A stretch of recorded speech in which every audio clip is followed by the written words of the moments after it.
युद्ध का एक रूल होता है, आप शुरू तो कर सकते हो आपके हिसाब से, लेकिन आप बंद नहीं कर सकते हो आपके हिसाब से। ये अमेरिका ने अपना मसल जरूर फ्लेक्स किया है दुनिया के सामने कि हमने बहुत कुछ कर दिया। We are most powerful country, we are most powerful militarise country, etcetera etcetera etcetera. और हमारी जो डिफेंस बजट है वो भी कोई भी एटलीस्ट 15 कंट्री की बराबर है at this point of time, with $1 trillion budget. अगर 1.5 ट्रिलियन होगा तो फिर 30 कंट्रीज के साथ भी तुलना नहीं कर सकते हो आप। ये सिचुएशन में प्रेसिडेंट ट्रम्प की जो बार बार बयानगिरी चल रही थी उसमें ये कोशिश करा जा रहा था कि America has already one. Unfortunately that is not the case. Reality में ईरान हैज रिस्पॉन्डेड ब्रिलियंटली। उन्होंने दिखाया कि हमारे पास ना खाने के लिए कुछ है, लेकिन हम अपने एग्जिस्टेंस के लिए हम लोग लड़ेंगे जरूर। पूर्णिमा जी, ये जो सवाल यह है कि जवाब। ट्रंप कहते हैं कि आप जवाबी हमला ना करें, इजराइल मानने के लिए तैयार नहीं है। इससे तो ट्रंप की स्थिति कमजोर ही नजर आ रही है। जब वो डिस्कशन टेबल पर बैठेंगे तो उनके वॉर पार्टनर उनकी बात सुनने के लिए तैयार नहीं। जी, ये तो उनको सोचना चाहिए था जाने से पहले, युद्ध शुरू करने से पहले और डिकैपिटेशन स्ट्राइक करने से पहले। ये तो इजराइल का मकसद वेरी क्लियर है। ये डील करने के लिए नहीं गए हैं वहाँ पे, ईरान को ख़त्म करने के लिए गए। This is exactly the communication that has happened since beginning also, कि ईरान आज जो सिचुएशन में है वो बहुत कमज़ोर सिचुएशन में है, उसको ख़त्म करना चाहिए। अब अगर छोटे से छोटे एक ऑर्डिनरी लोग, person from here in America, अगर उनकी बात अगर सुनेंगे, specially if it is Republican party के मेंबर हो, वो कहते कि Trump must finish the job. उसका क्या मतलब है? जाके ईरान को ख़त्म करिए आप, जाके ईरान को ख़त्म करके अपना पपेट बिछाए। This is the mentality of Republican party today unfortunately. और ये डेमोक्रेट पार्टी का भी है, उनका तरीका थोड़ा सा डिफरेंट है। अब निकी हेली ले लीजिए, जो कन्वर्ट क्रिश्चियन हमारे रिपब्लिकन पार्टी की है, वो उन्होंने भी यही कहा है कि finish Iran the is job, लेकिन जॉब तो मोस्ट। फिनिश हो नहीं रहा है। संजय मेस्तन नहीं साहब से होगा। समझना चाहते हैं, सर 2 महीने का जो ये सीज फायर था, क्या इस सीज फायर ने ईरान को रीग्रुप रीअसेस करने का मौका दिया? और क्या अब एक बार फिर हम एक लंबे युद्ध की तरफ बढ़ रहे हैं जहां सीज फायर की कोई उम्मीद नजर नहीं आ रही? देखिए पवन, पहली बात तो इस लड़ाई में 3 मुख्य वॉरिंग पार्टीज हैं, या मैं बोलूंगा 4 हैं। 3 तो बिल्कुल डायरेक्ट हैं, जिसमें है ईरान, अमेरिका और इजराइल। ये बिल्कुल डायरेक्टली इन्वॉल्व हैं। और इनडायरेक्टली जिन पे इम्पैक्ट हो रहा है वो लेबनान है, और खासकर गल्फ कंट्रीज पे, जीसीसी कंट्रीज में इम्पैक्ट हो रहा है। नेगोशिएट कौन कर रहा है? पाकिस्तान, आसिम मुनीर। वो भी एक इत्तेफाक से बड़ी अजीब और गरीब चीज है। नेगोशिएशन जब होता है तो जितने भी वॉरिंग फैक्शंस हैं और जिनके पे इम्पैक्ट होना है, पहली बात वो सब एक टेबल पे बैठने चाहिए, और डायलॉग इस प्रकार होता है। यहाँ पर जो हो रहा है, पहली बात एक डायरेक्ट हो रहा है between Iran and United states, और उसमें मीडिएटर कौन है? वो पाकिस्तान है। और दूसरा जो हो रहा है वो है यूनाइटेड स्टेट्स करवा रहा है डायरेक्टली लेबनान, जो एक देश है, और इसराइल के बीच में वो डायरेक्टली करा रहा है। और आपको पता है अमेरिका ने वही इसराइल और हमास के साथ भी कराया था अक्टूबर में। इनका परिणाम क्या है? परिणाम ये है कि जब कोई सीज फायर होती है और उसके बाद जो टॉक्स होते हैं, और टॉक्स मतलब डिप्लोमेसी वगैरह नेगोशिएशन होते हैं, उसमें हर साइड के लिए एक ऐसी सिचुएशन होनी चाहिए कि मतलब विन विन सिचुएशन सब साइड के लिए होना चाहिए। फॉर एग्जांपल, जो हमास और इसराइल के बीच में डील हुई थी, उसमें अभी तक आधी चीजें क्लेरिफाई नहीं हुई है। उसमें डिसआर्मामेंट होना था, ये हमास का, वो नहीं हुआ। तो कहने का मतलब है डिलाइटफुली वेग ये चीजें चल रही हैं, डिलाइटफुली वेग, जिसका सब्जेक्ट टू इंटरप्रिटेशन है। जिसकी मर्जी उसकी कोई कल्पना करके, इमेजिनेशन करके उसको ले जा सकता है।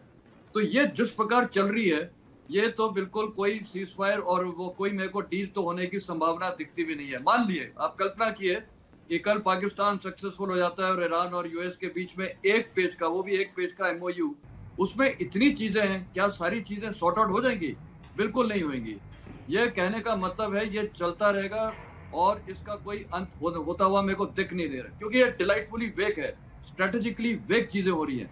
अगर प्रिसाइज होता है तो बिल्कुल सबको बैठ के, बल्कि वॉरिंग फैक्शंस को बैठ के और आमने सामने बैठ के ये करना चाहिए। पाकिस्तान तो कभी इजराइल से बात ही नहीं कर सकता है, तो कहने का ये गल्फ कंट्रीज को शामिल नहीं किया गया है। तो ये बड़ी अजीब गरीब चीज जो चल रही है। अब होगा क्या? होगा ये कि जिस प्रकार अभी आपने देखा है, कुछ चीजें भी फर्क पड़ी हैं। पहला, लेबनान के प्राइम मिनिस्टर ने और प्रेसिडेंट ने सॉलिड स्टेटमेंट दिया है कि लेबनान हमारी कंट्री है, किसी भी देश को अधिकार नहीं है, और उन्होंने डायरेक्ट रेफरेंस ईरान को भी दिया कि उनको कोई अधिकार नहीं है हमारी कंट्री के इंटरनल मैटर्स में मतलब दखल अंदाजी करने के लिए। अब सवाल उठता है, ईरान चाहता है कि वो इजराइल पे ठोके। इजराइल किसको ठोक रहा है वहां पर? लेबनान को ठोक रहा है, या सदर्न लेबनान में और बेरेट वगैरह में। तो कहने का मतलब कॉम्प्लेक्स चीज है।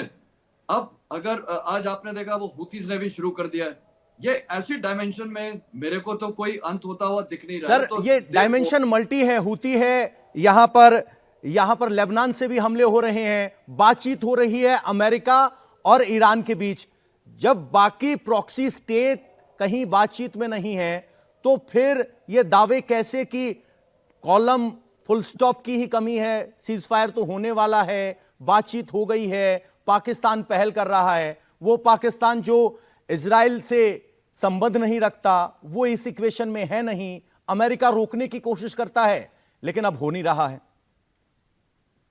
बिल्कुल। तो ये देखिए इतनी कॉम्प्लेक्सिटीज है। देखिए कोई भी चीज जब की जाती है ना, उसमें एक स्ट्रेटेजिक माइंड, स्ट्रेटेजिक थिंकिंग के द्वारा सब कुछ किया जाता है कि हमारा मुद्दा क्या है सब साइड्स का।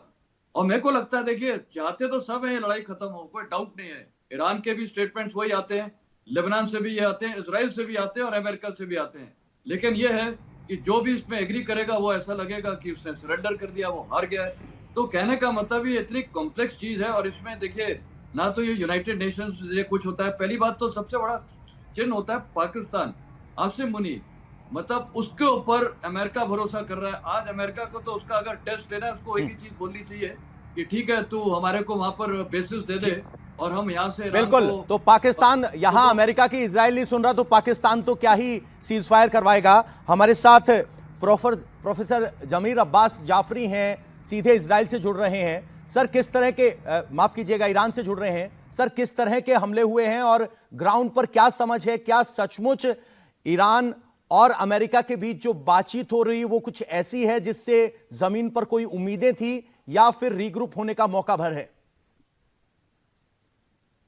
जी शुक्रिया, बहुत बहुत आदाब अर्ज करता हूं तमाम पैनलिस्ट को। मेस्टन साहब कह रहे थे बहुत कॉम्प्लेक्स है। बहुत कॉम्प्लेक्स नहीं है, बहुत सिंपल है। एक कंट्री है जो इंपीरियलिस्ट कंट्री है, जो हजारों किलोमीटर से दूर आके किसी और कंट्री के ऑयल और गैस पे कब्जा करना चाहती है।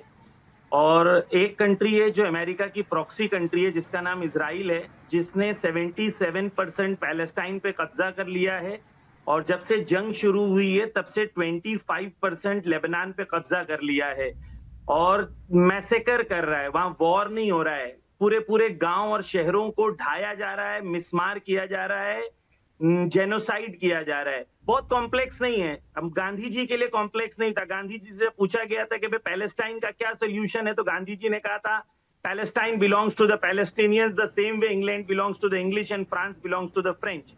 यही नेल्सन मंडेला ने भी कहा था, यही ईरान का भी पक्ष है। और हर रेवोल्यूशनरी इंसान का यही पक्ष होना चाहिए कि जिसकी जमीन पे कब्जा हुआ है वो जमीन के जो ओरिजिनल ओनर्स हैं वो रिटर्न होने चाहिए और वहां पर उन लोगों को रहना चाहिए, चाहे वो क्रिश्चियंस हो, चाहे वो ज्यूज हो, चाहे वो मुस्लिम्स हो, वो लोगों को रहना चाहिए जो उस जमीन के मालिक हैं। तो बहुत सिंपल है। अमेरिका एक इंपीरियलिस्ट कंट्रीज है। डोनाल्ड ट्रंप ने खुल के कहा कि मैं यहाँ क्यों आया हूं, मैं ऑयल के लिए आया हूं।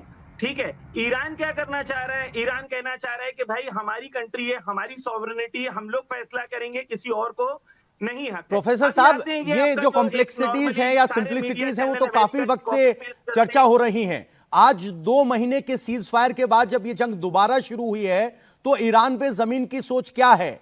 क्या ईरान इस मामले को आगे बढ़ाना चाहता है, या ईरान भी सच में बातचीत में इंटरेस्टेड है? ईरान में मैं आपको बता दूं, ईरान में सीज फायर को लेके काफी अनकंफर्टेबिलिटी है। ना वॉर ना सीज फायर। अमेरिका रोज होर्मुज पे हमला कर देता है, रोज लेबनान पे हमला होता है, रोज वायलेशन ब्रेक होते हैं, रोज जाके वहां पर बच्चों को, औरतों को मार देते हैं। आप देखें, आप इंसान बन के सोचे, सिर्फ इंसान बन के, आप सोचिए 10 मिनट के अंदर 150 बॉम्ब गिराए गए 10 मिनट के अंदर, और 150 लोकेशन पे 1200 लोगों को मारा गया, जिसमें 800 बच्चे थे और औरतें थी।